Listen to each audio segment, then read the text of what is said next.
Roadies 9 HP का winner का है।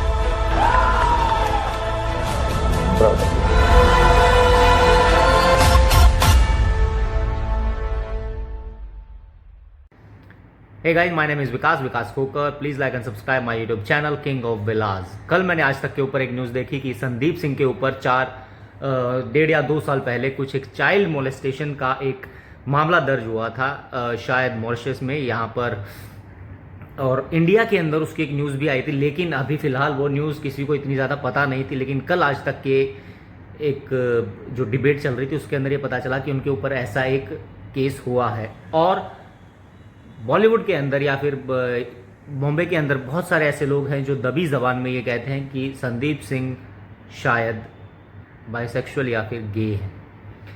इसके मेरे पास कोई सबूत नहीं है, लेकिन मैं जो बाहर से न्यूज़ आती है मैं उसके बारे में बता सकता हूँ आपको। इवन मैं संदीप सिंह से मिला था करीबन 4-5 साल पहले, शायद उन्हें याद होगा या नहीं होगा। इस्माइल दरबार जो म्यूज़िक डायरेक्टर थे हम दिल दे चुके सनम के, और उस मूवी के जो डायरेक्टर थे संजय लीला भंसाली, उनके काफ़ी करीबी माने जाते हैं। तो इस्माइल दरबार जी एक मूवी बना रहे थे 2014 में शायद। तो मैं उस मूवी का एक कहीं ना कहीं एक हिस्सा था। मैं वहाँ उनके सेट पर उस दिन था, और उस दिन वहाँ पर एक आइटम सॉन्ग जो है वो शूट हो रहा था।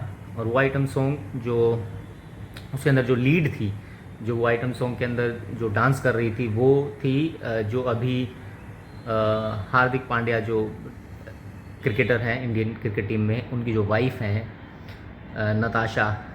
तो वो उनके अंदर आइटम गर्ल का जो डांस था उसके अंदर वो लीड थी।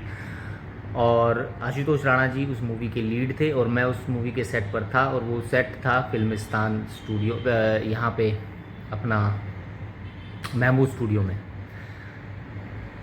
तो वहाँ पर उस सॉन्ग के मुहूर्त के लिए इस्माइल दरबार जी ने संजय लीला भंसाली जी को इनवाइट किया था उस गाने के मुहूर्त के लिए। और उस वक्त संदीप सिंह संजय लीला भंसाली के पर्सनल असिस्टेंट हुआ करते थे या फिर पीआर हुआ करते थे। तो वो उनके साथ वहाँ पर आए थे और मैं उनसे वहाँ पर मिला था।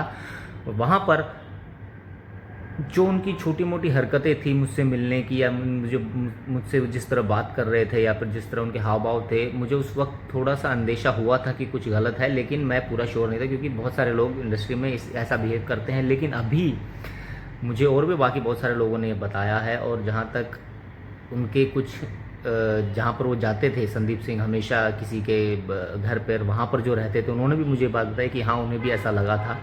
और इवन आज तक वालों ने भी ये कंफर्म किया है कि वो चाइल्ड मोलेस्टेशन के केस के में एक बार उनका नाम आया था।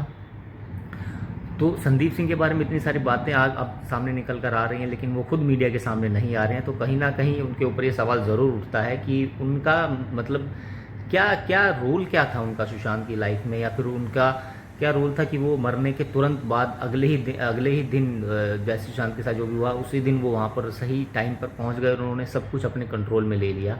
लेकिन ये सुशांत सिंह की मौत के पीछे जो कारण थे वो क्या थे, वो अब सीबीआई जांच में पता चलेगा। लेकिन संदीप सिंह का क्या रोल था वो नहीं पता चल रहा है। तो एक बड़ी न्यूज़ मैंने कल देखी थी, और मैंने अपना एक्सपीरियंस भी आप लोगों के साथ शेयर किया है कि मुझे भी ऐसा कहीं ना कहीं लगा था उनके बिहेवियर से कि ऐसा हो सकता है। बाकी अगर उनसे सीबीआई पूछताछ करेगी तो बाकी बातें सामने आएंगी। बट फिलहाल के लिए ऐसी न्यूज़ मैं आपको आगे देता रहूँगा। Please like and subscribe my YouTube channel king of Vilas.